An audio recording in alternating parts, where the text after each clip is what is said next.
Your body is somewhere between 50 to 70% water, depending on how much you've been drinking. And to the degree that you don't drink enough water for your body to do all the things it needs to do, you are a swamp.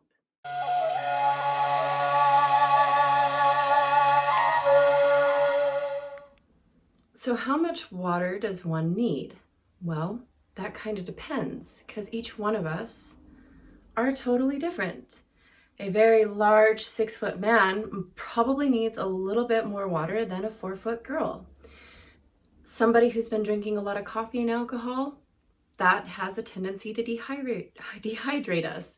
And so then too, you're going to need some more water. So a rule of thumb is we should drink about half of our body weight in ounces of water per day. Now, not just any water will do.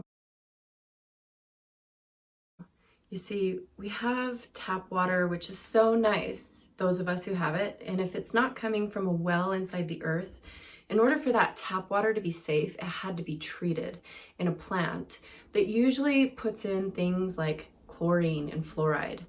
If you look up the world's most toxic chemicals to man on the planet, you will see that fluoride is listed as number 2. So why is it in our drinking water? Well, we've been told for a really long time that it fixes cavities, but that's not necessarily the case. And we're now finding out that it's actually very toxic and does some horrible things to the body. Chlorine is added so that it kills any kind of bugs, giardia, parasites that we really don't want to be drinking. But chlorine has the capacity to also eradicate the good bugs in our belly. So when I start to share with people that they need to drink half of their body weight in ounces of water, I make sure to clarify that it should be clean water. Now, where do we get clean water? There's a couple of options. Actually, there's a lot of options these days, and some are better than others, and there's things that we can do to make some work. So the best and the highest and the purest is straight from the earth. Some kind of spring water has all the minerals that Mother Nature intended, and it's also alive, it's flowing. See, water is a conduit, it holds energy. And when it sits in a vessel or a space without moving, it depletes its energy. So when we drink spring water, it has all the minerals we need and is moving usually.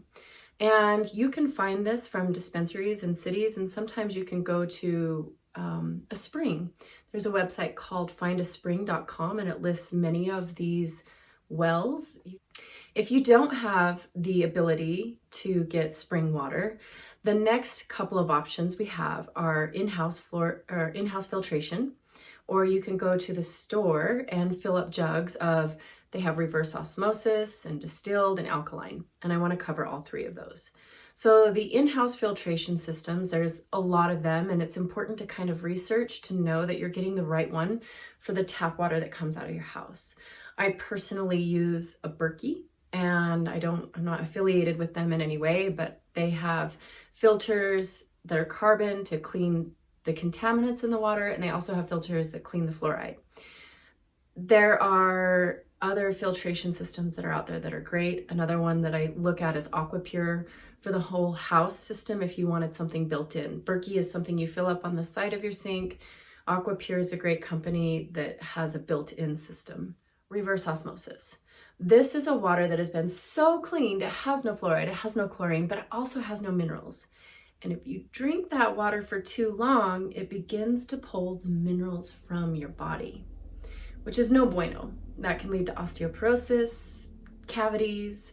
So there's a real simple solution to this, and that is to add a pinch of sea salt back into the water. For every glass you drink, you don't need to taste the salt. We just want to remineralize it. Your body will absorb it better. It won't go straight through, and you won't be depleting yourself of minerals. Alkaline water is another hot topic out there on the market. There's alkaline machines that you can get in your home or get in the store. So from my understanding, alkaline water has its benefits when it's done right at the right time.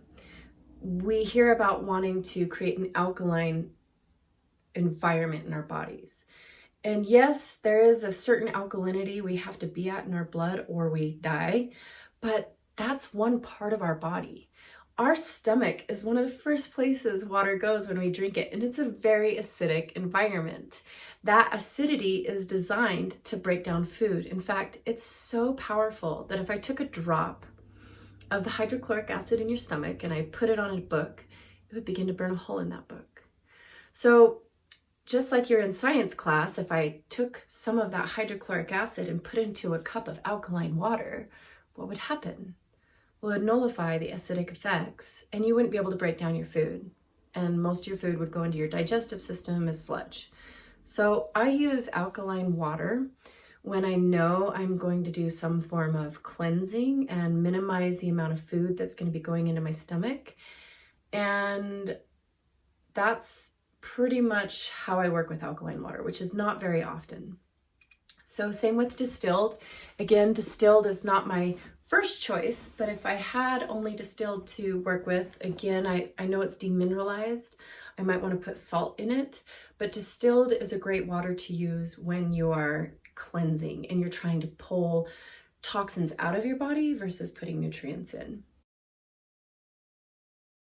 Those of you who are going to go to the store and fill a vessel, one, we want to stop drinking out of plastic. So a lot of people will go to plastic water bottles or plastic refillable jugs.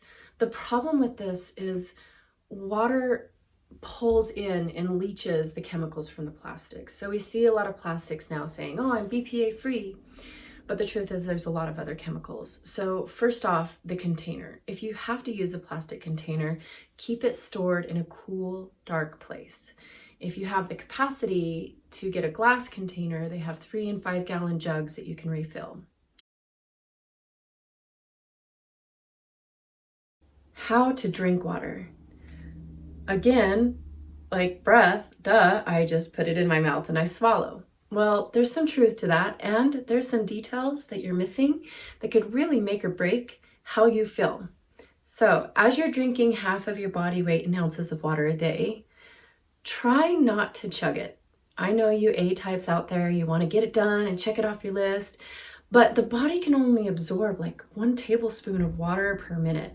So if you chug your 64 ounces or so in one sitting and go done and check it off your list and forget water throughout the day, or you only use water at a workout, then it tends to not do the work.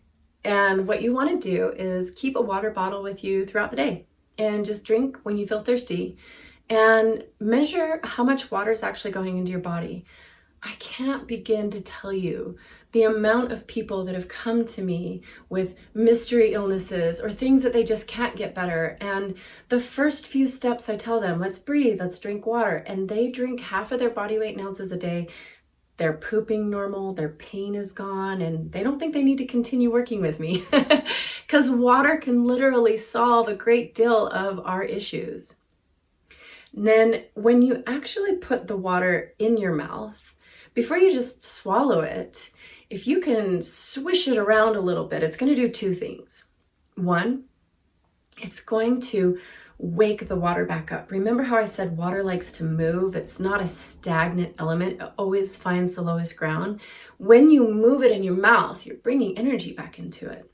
And you're mixing it with your saliva and your enzymes, which water digesting actually begins in the mouth. It doesn't have to go to your stomach to get into your body. It's one of the only things that works that way. So now you know how, what kind, how much. Are there some ways that we shouldn't drink water? Well, like I was saying earlier, if you add the hydrochloric acid in your stomach to a glass of water, it nullifies the acid. Same thing if you add the water to your stomach. So if you want to digest your food well, it needs that acid.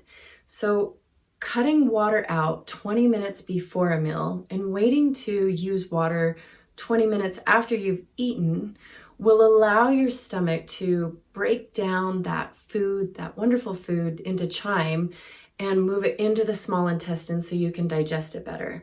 Most of us have been raised with a big cool glass of something with our dinner, and the more we drink while we eat, the less ability we have to break that water down. Some people prefer to quit drinking water an hour or two before bed so it doesn't wake them up to pee. And I find that this actually goes away if you're drinking enough water.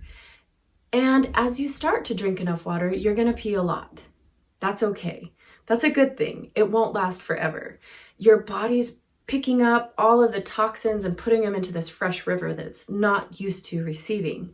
So when you go pee, and the more water you drink, instead of thinking, this chore, oh my gosh, I have to stop working again to go pee, I have to care for this body, you get to change that mindset. You get to say, oh look, my body, it's a river and not a swamp. That's so motivating. I love peeing. And eventually, I've even fixed like overactive bladders with adding more water. It really is a fix-it-all solvent. Last, I want to talk about the esoteric wisdom of water. Water is a living substance. It fills our thoughts. And if it's filling my thoughts, and one day moves through me and goes out into the rivers to become clouds, to become oceans and streams, to go back into somebody else's body, it's also holding their thoughts. And there's this incredible doctor. His name was Masaru Emoto. He was a scientist from Japan. He was told by his mom and dad as a little boy that no snowflake is the same. And this inspired his life's work. He began to look at snowflakes underneath microscopes. And what he saw is that there was truth to that. And he wanted to know more. And so he began freezing water. And he noticed that depending on how he was feeling when he froze it, it would change the shape of the snowflakes. It even got to the point where they were practicing certain energies of words like love and gratitude and respect, and seeing some of the most beautiful fractal patterns of snowflakes.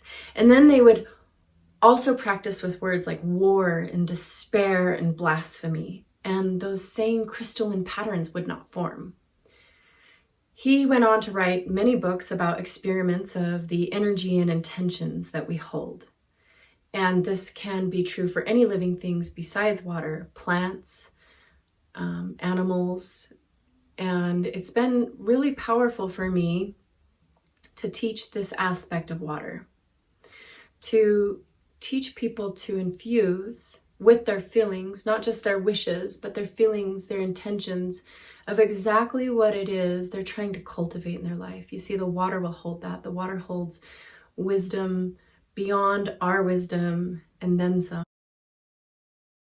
Another interesting thing to think about is your body is a microcosm of the macrocosm of our beautiful planet Earth.